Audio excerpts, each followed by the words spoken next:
Taking care of kids is no easy task.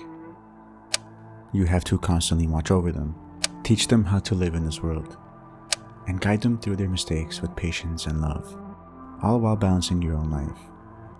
But for most people, it's a sacrifice that's worth every hardship, as they see the smiles on their kids' faces and watch them grow into incredible individuals.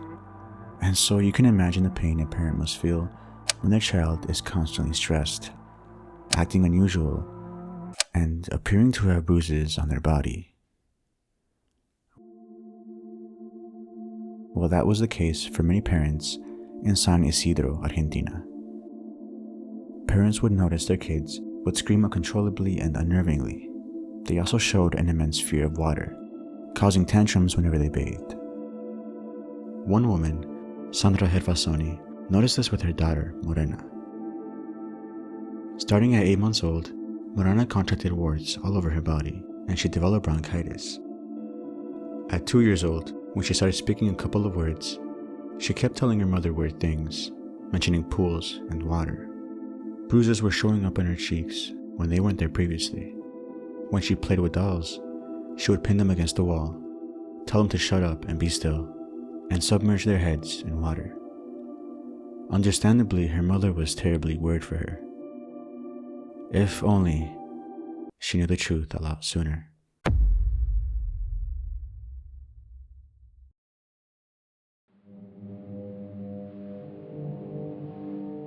Meet Diego Hernandez and his wife.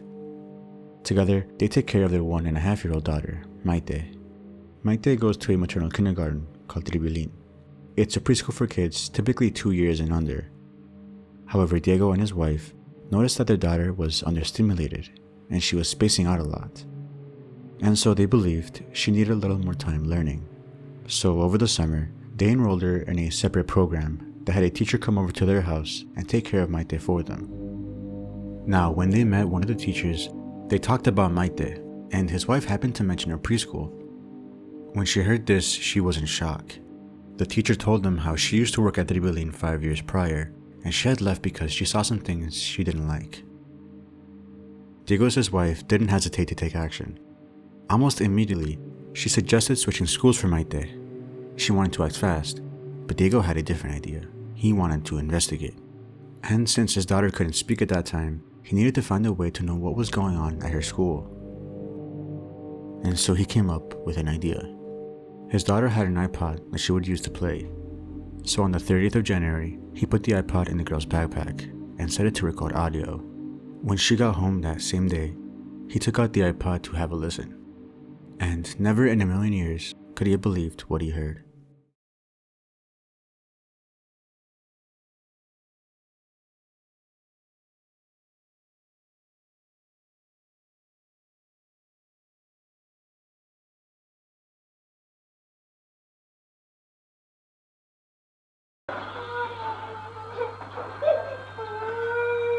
¡Cállate! ¡Pasa! Ponete a comer, ¿qué mierda te pasa? No. Odio cuando te haces el tarado, ¿eh? Porque sos el último en terminar de comer todos los putos días. ¿Querés mirarme la cajeta? Te la muestro. ¡Ponete a comer!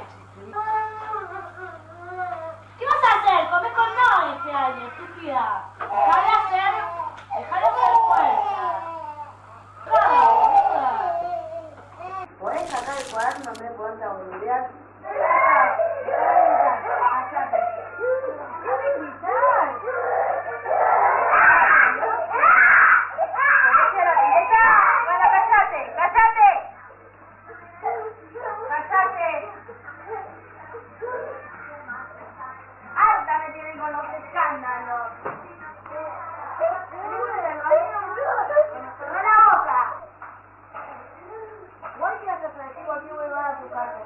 ¿Qué?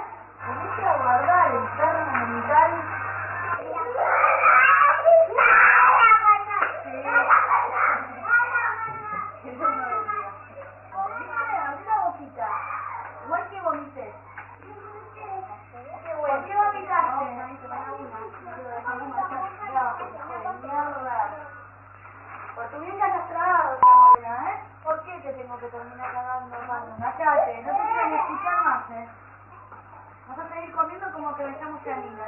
Dejá de hacer cosas,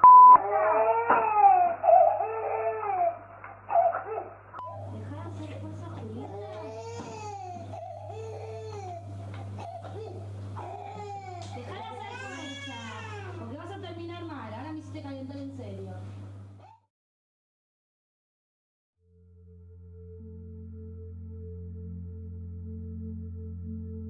What you heard was only around 2 minutes of over 4 hours of audio.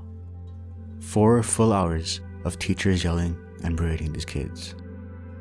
One teacher can be heard louder than the rest. Her name is Yanina Gogonza. And in the short 2 minutes of audio, you can hear her very clearly, cursing at them, calling them mentally ill, and worst of all, she made threats of submerging their heads in the pool. Not only that, you can hear her slapping them. You can even hear her yelling at them for vomiting on the floor. It's sickening. And the fact that this had been going on for years is immensely heartbreaking. The following day, Diego showed up at the school to show the parents what had been going on behind closed doors. As expected, they were utterly in disbelief. Others told him that their kids had mentioned this before, but they refused to acknowledge them. But finally, this disgusting behavior had come to light. It explained why so many kids were afraid of water. And it revealed why little Morena acted the way she did. She was mimicking what her teachers were doing. The audio was recorded in 2013, but it wasn't until 2018 that the responsible were charged. They were Director Noemi Nunez, her partner Mariana Buchnev, Yanina Gogonza, and the assistants Noelia Gallardo and Vanina Diab. These monsters were finally behind bars. When Morena asked her mother where the bad teachers were, if the police took them, if they were already behind bars, her mother said yes, that they were never going to hurt anyone again. But that couldn't be farther from the truth.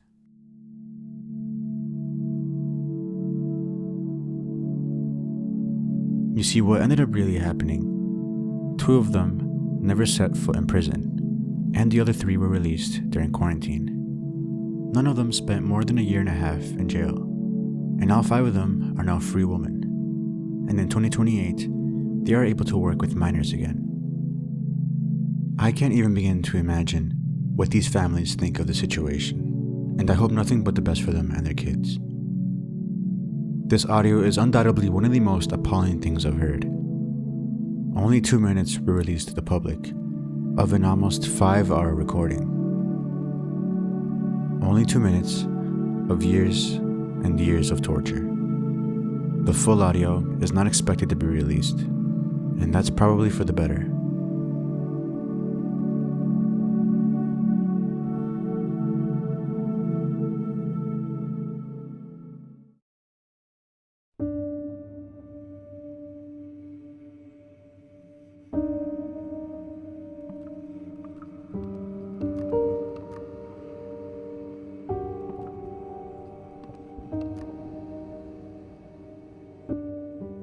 Do you remember creepypastas? For many, like me, it caused unforgettable nightmares as kids. It was the reason why I was so scared of the dark. It's an old shadow of what horror used to be on the internet. But recently, it's had a resurgence with a desire to find the origins of these images. Well, I won't be talking about any of those. Today, say hello to the Laughing Prophet. There's a good chance you've never heard of this, and that's because it comes from Brazil, and it never really left, with no official English translation. It started out in the 2010s by an author who goes by the name of The Unholy Minstrel. Over the course of 5 years, The Unholy Minstrel posted 7 chapters of The Laughing Prophet to his Facebook page, and for a creepypasta, the story is actually really well put together. The main premise of the story is about a mass serial killer and cult leader who goes by the name of the Laughing Prophet. And together with his followers, each taking a role from the 7 deadly sins, They unleash havoc onto the streets of Brazil. I could tell the author had a lot of passion for this. And I say had because, abruptly, in mid-2019, the Unholy Minstrel announced he was ending the series for good after 7 chapters. But it wasn't for the reasons you might think.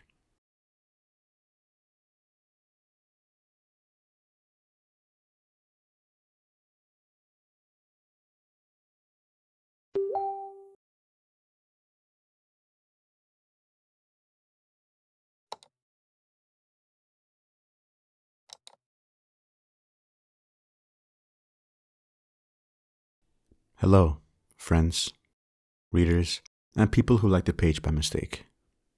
Sorry for the 2 years of inactivity.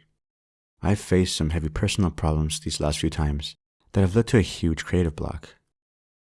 But the second part of episode 6 of The Laughing Prophet is ready, and episode 7 is being worked on. As Facebook is becoming obsolete, I will soon create a medium to post all the stories on the page, along with the possible new ones that may come. Thank you to all those who supported The Laughing Prophet in these 5 years.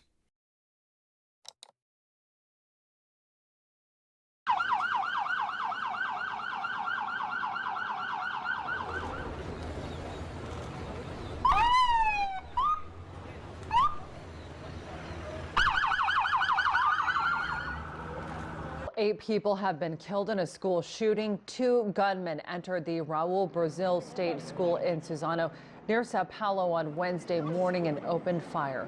5 of the 8 people killed are believed to be children. Police say both shooters killed themselves after carrying out the attack.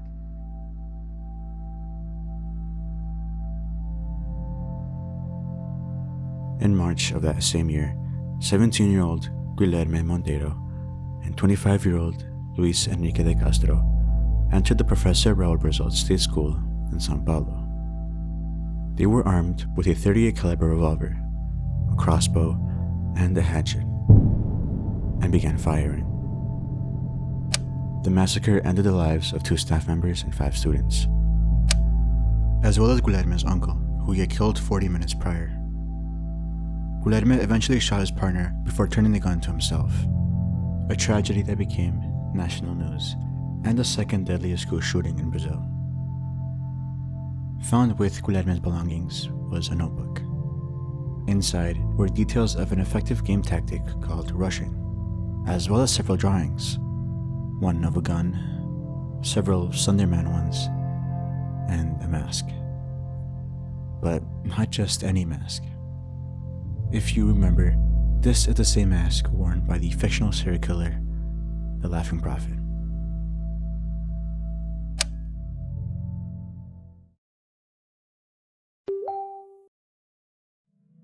It recently came to my attention that one of the shooters of the Suzano massacre had a drawing of the Laughing Prophet in his notebook, which contained hate messages and planned the horrible act he committed.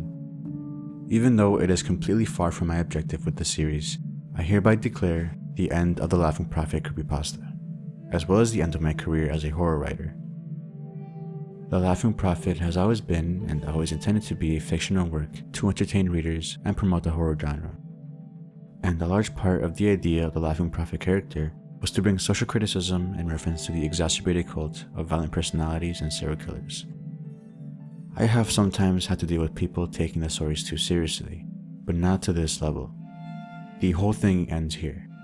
I sincerely and deeply apologize to the victims of the tragedy. I never intended to influence anyone. I repudiate any and all violent actions caused by any influence that people may have from my works. I will be removing everything related to the Prophet from the internet that is within my reach, and I would like the content producers who use my work to do the same. I apologize from the bottom of my heart.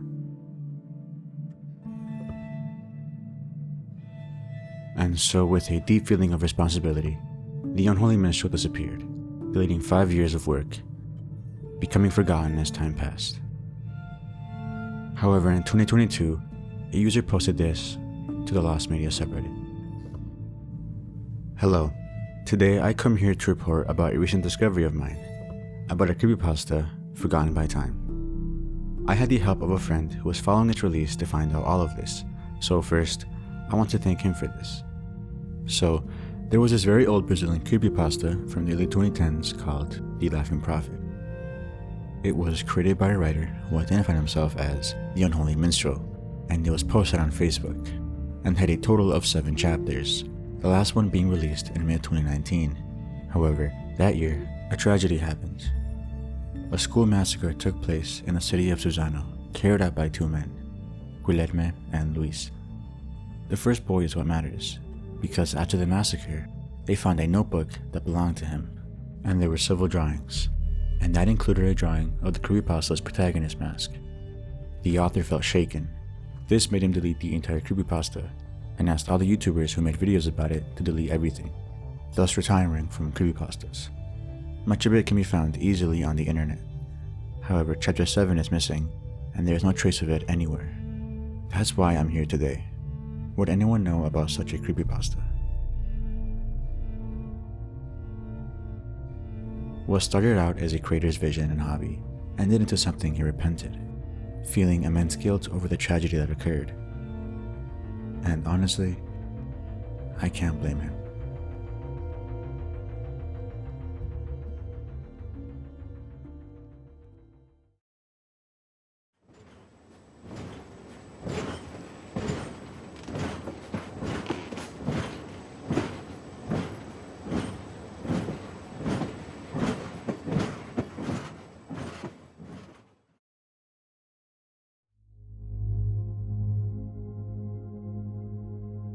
During the early 2000s, a Uruguayan show by the name of Desafío al Corazón was made. The name translates to a challenge to the heart. The entire concept of the show was to help various communities around the country, like schools and hospitals. The prize, consisting of donations from the public, was obtained by completing several challenges throughout the episode. Channel 10 would air the episode, and the viewers would phone in the money. The show had moderate success, becoming quite popular in Uruguay. Unfortunately nowadays, the show isn't known for its wholesome concept.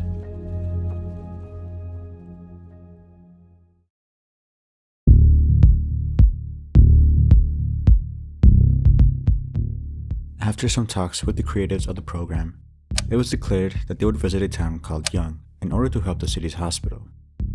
Young's population, around 15,000. It doesn't host any festivals, it lacks any tourism, and the local hospital doesn't even have an ambulance. Young's hospital administrator loved watching the program every week on Channel 10, and she hoped that one day she would get the opportunity to win a prize for her hospital. Luckily, she knew one of the owners of Channel 10, so in 2004, she managed to get the hospital on the program's waiting list. 2 years later, and it was their time to shine. At first, the town residents suggested using horses for a challenge, but this idea didn't interest the showrunners. Instead, inspired by the railroad tracks the town was built around, the directors moved the idea of using a train. Using ropes, 60 people would pull a locomotive and 2 wagons, a distance of about 183 feet. The goal was to raise $30,000 in order to afford proper heating in the hospital. They had solved the ambulance problem themselves in those 2 years.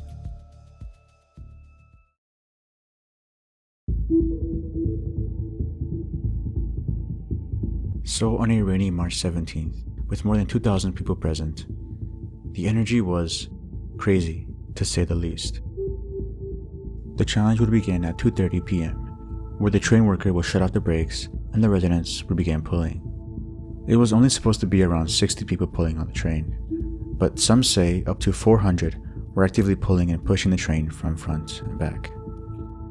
At 2:20, due to confusion between the train worker, the crowd, and the person sending the signal, the brakes were turned off 10 minutes early, sending the train forward as everyone began pulling. Channel 10 immediately started filming, and the host of the show, although surprised, didn't want to ruin the moment, so he began shouting, "Let's go, let's go, let's go, let's go, let's..."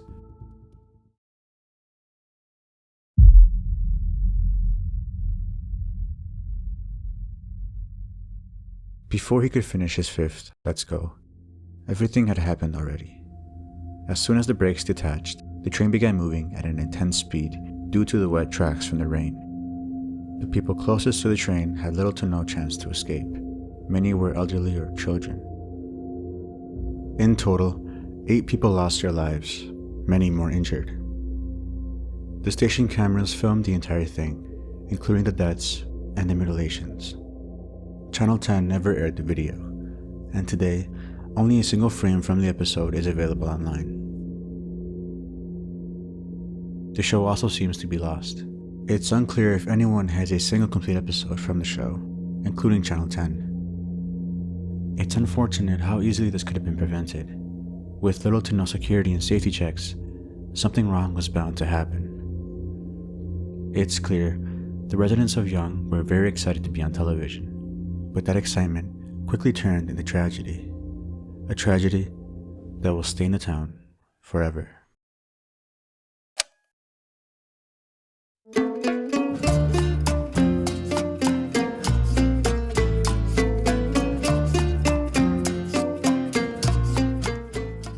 Welcome to Ciudad Juárez, Mexico, the most populous city in the state of Chihuahua, and the closest city to El Paso.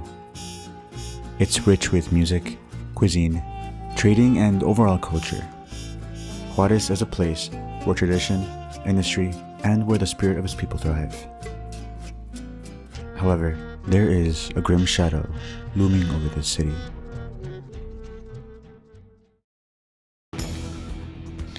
It is undoubtedly one of the most dangerous places on the entire planet, plagued by drug warfare and the mysterious violent deaths of hundreds of women and girls since the early 90s. Ciudad Juárez sits just across the border from the US city of El Paso, Texas. Amongst the thousands killed overall, well over 300 women and young girls have died since 1993, with local groups believing... Since the early 1900s, hundreds of women and young girls have disappeared, and many being found days later, with signs of abuse and torture, leaving families broken. With it being named one of the most dangerous cities in the world, it's a sad fact, and one that cannot be kept hidden. But right in the middle of this revolting epidemic, a mystery sprouted from the garbage, the very same trash that piled up inside of these horrible people.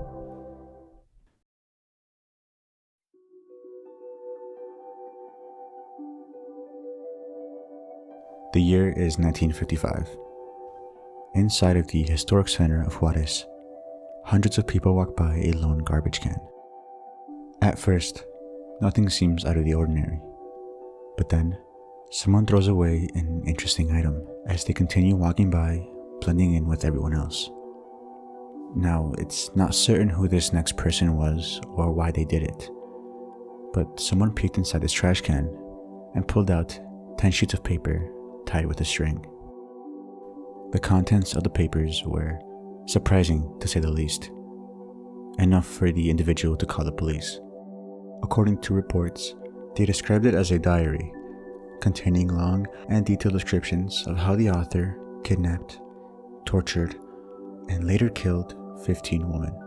Accompanying them were graphic drawings. The author didn't leave any hints of who they were or their identity, except for one name. Initially, police had believed the diary belonged to a real serial killer, with the details described in it to be similar to bodies of several women found in a nearby area called Bravo Lot, a primarily desert area in Juárez. But not enough evidence was found linking the two. And for a while, the mystery had gone by without any new leads. However, in 1997, another piece of paper was found, signed Richie. It was dated July 27, 1977. Benedice, McQueen, I am waiting for you on Sunday, August 3rd. I want to celebrate my birthday with you. You will approach 2 little girls of 13 and 14 years old, give them cocaine, and take them to the brick house from last time. Whoop them, and you'll carry a bag of cocaine down Juárez Avenue in front of Joe's place. I count on you, my queen. Don't gamble with me, because you will run the risk of what happened to Silvia Guadalupe and Miriam happening to you. Don't play like the ones from Bravo that played. I don't want you ever opening your mouth. If not, you will be by several men. Remember, they like to rape women. They grab them by the neck, pull them back until the bones break, and enjoy themselves while they die. It's important to know that the handwriting didn't match any from Richie's diary. To this day, the full identity of Richie is still unknown. Police first believed it was serial killer Abdel Sharif. After proving it wasn't him, he told police it was that of another serial killer by the name of Alejandro Maynez, who murdered around 2 to 50 women. Currently, he's still at large, but without any direct proof or evidence, Richie's diary has remained a mystery for 30 years. The original 10 sheets of paper are completely lost now. I've heard they were published a long time ago in a newspaper, but I can't confirm that. And while some theorized they are held in police archives, others believe they were destroyed a long time ago by corrupt police officers. We may never find out who Richie was, or what exactly he wrote in his diary. Now, it only serves as a reminder of Ciudad Juárez's dark past.